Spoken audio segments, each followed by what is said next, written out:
Hi, welcome to Unit 4 of our e-workshop, where we'll continue to explore ways to better use our classroom space and time for bilingual excellence.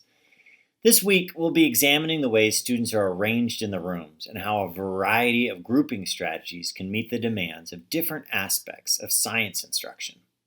Because I'm talking to fellow science teachers, I'm going to assume a few things about your background knowledge in regards to student groups.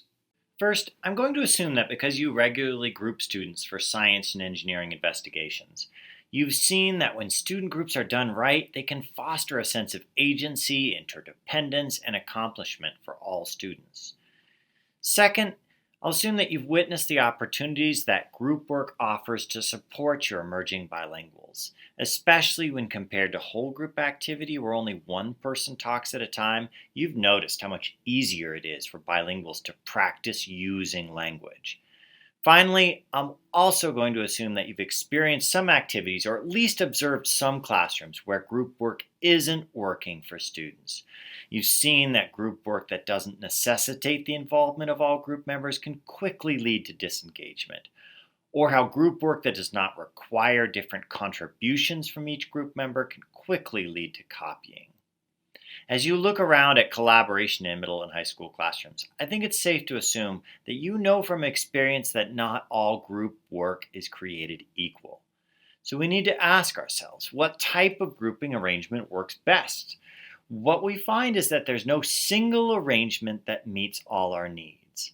Instead, we'll see that some grouping arrangements work well for some kinds of activity.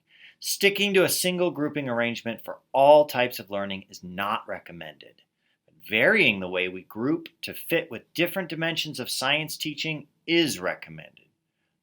We're going to examine the three types of grouping arrangements based on the work of Nancy Cummins: primary language groups, heterogeneous groups, and second language groups. In addition to listing the advantages and disadvantages of these three arrangements, we can examine each in relation to the different dimensions of science teaching in the next generation science standards. The Next Generation Science Standards, or NGSS, are arranged into three dimensions, three interwoven strands to use in unit planning: disciplinary core ideas, cross-cutting concepts, and science and engineering practices. Those familiar with the NGSS know that all three dimensions work together to create great science teaching. In our case, we need to look at all three with an eye on grouping.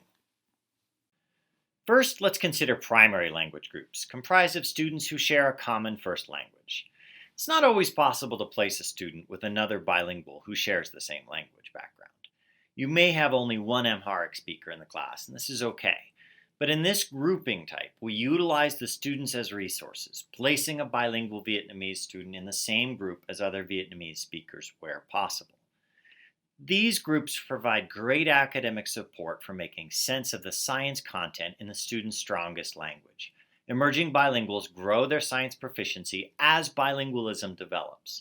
And there's wide consensus among linguists that development and use of the home language in academic ways acts as a bridge to academic English.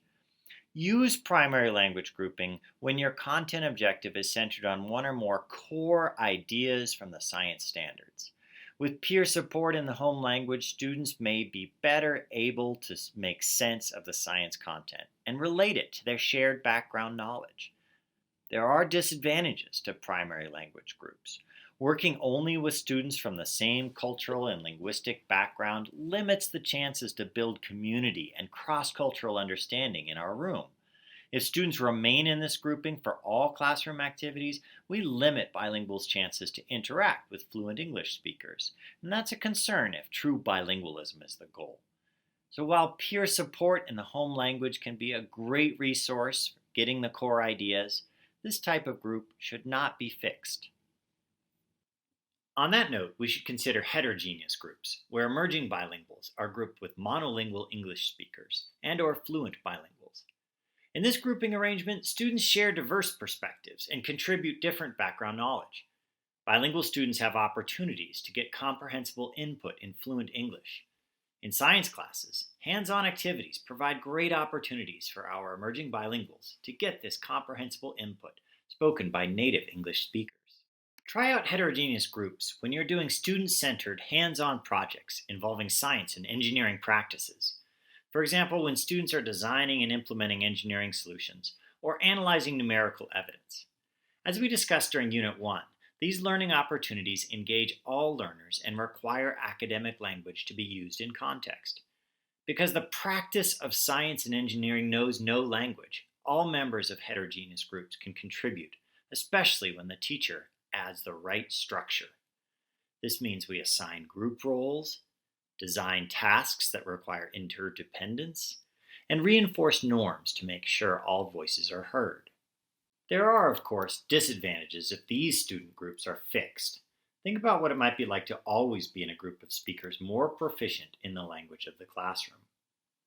When the language demands of the task are outside of the student's abilities, you would expect greater anxiety. When this happens, a student may tune out and let the other group members take over. After all, if the task relies primarily on English language proficiency, what can an emerging bilingual contribute? This situation can lead to some confusing and mixed messages being sent to our high school and middle school emerging bilinguals. In one classroom, an emerging bilingual student might be told to simply draw a picture for the group, while in another classroom they might be chastised for not writing. Or the emerging bilingual might be told to copy what their peers are writing by one teacher, only to be punished severely by another and accused of cheating. When using heterogeneous groups, expectations should be made clear. Teachers must think carefully about the language demands, planning for ways to facilitate dialogue, interdependence, and high expectations for all. The third and final way of grouping students is in second language groups, comprised of bilinguals from a variety of language backgrounds who share a similar proficiency with academic English. These groups might otherwise be called leveled language groups. This might be the most advanced type of grouping for teachers without a background in language teaching. It's similar to the practice of pulling a small group, something you may be able to observe by arranging a visit to an English language arts or math classroom or to an elementary school. Teachers form a small group based on assessment data around a particular standard. The groups can be made up of students who are all proficient, students who are all advanced, or students who are all below standard. The teacher plans differentiated instruction based on student needs. A second language group is best used to teach specific aspects of the language needed to express or comprehend the science. The group can focus on any of the language domains: reading, writing, listening, or speaking. Grouping decisions for second language groups can be made based on specific observations of student language production. The advantage of second language groups is that they allow targeted, differentiated practice with specific language functions. Participating in second language groups can also lower the student's affective filter or the anxiety they may feel about communicating in English. Students are more likely to practice the language with others who share a similar proficiency. Try out second language groups when teaching to a specific language function, particularly in relation to the NGSS cross-cutting concepts or Common Core state standards. For example, while most of the class is engaged in a separate activity, you could pull a small group of individuals who might benefit from extra practice with the language needed to speak about systems and systems models. Or you might pull a small group to collaboratively work on writing to meet one of the Common Core state standards applicable to science. In a class where students are required to make recommendations for energy use and conservation, emerging bilingual students at WIDA levels 2 and 3 might benefit from a small group targeting the language needed to make recommendations, highlighting the relative strength of different modifying words like might, could, should, or must. None of this is easy. When you teach 5 or 6 classes a day, grouping and regrouping in flexible ways is a time-consuming practice. In addition, we're talking about teenagers or preteens filled with social anxiety and a predisposition to stay within established cliques. Without a clear expectation that all students will work with all other students, this is a tough sell. Still, flexible grouping is a high-impact move that gets easier over time. And in most states and districts, flexible grouping is required as one of the many indicators of meeting teacher effectiveness standards. Explore this week's central question in a way that best fits your classroom. Whether you're a master of flexible grouping or trying on new arrangements, we know you'll find a way to make it work to achieve bilingual excellence.